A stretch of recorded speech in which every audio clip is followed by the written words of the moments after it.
بسملہ پڑھ رہا ہے لیکن اس کا یقین پختہ نہیں ہے، تو کیا پھر وہ اس پر کتنا پرسنٹیج افیکٹ کرتی ہے؟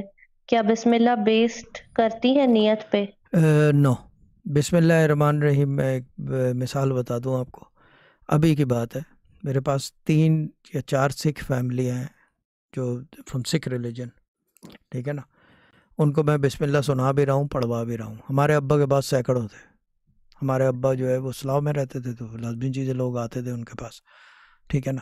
تو وہ جو ہے کیا کہتے ہیں، سینکڑوں تھے، سب بسم اللہ پڑھواتے تھے، سب بسم اللہ. بھلے وہ بجلی چوری کے کیس میں پڑا جائے، ٹیکس فراڈ میں پکڑا جائے، یا یہ کہ کسی اور گاڑی کے انشورنس کلیم کے فراڈ میں، یا یہ کہ گاڑی کو لے کے بیچ دی ہے، لیز کی گاڑی اس زمانے میں ملتی تھی تو بیچ دیتے تھے، پکڑے بھی جاتے تھے.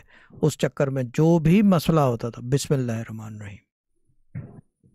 اور ایک متھارو صاحب تھے، اللہ تعالیٰ جنت نصیب کرے، وہ ابا کے ساتھ ہوتے تھے، سکھ تھے وہ. میرے ابا کہتے تھے کہ کروڑوں کی تعداد میں انہوں نے بسم اللہ پڑھی ہے، کروڑوں کی تعداد میں.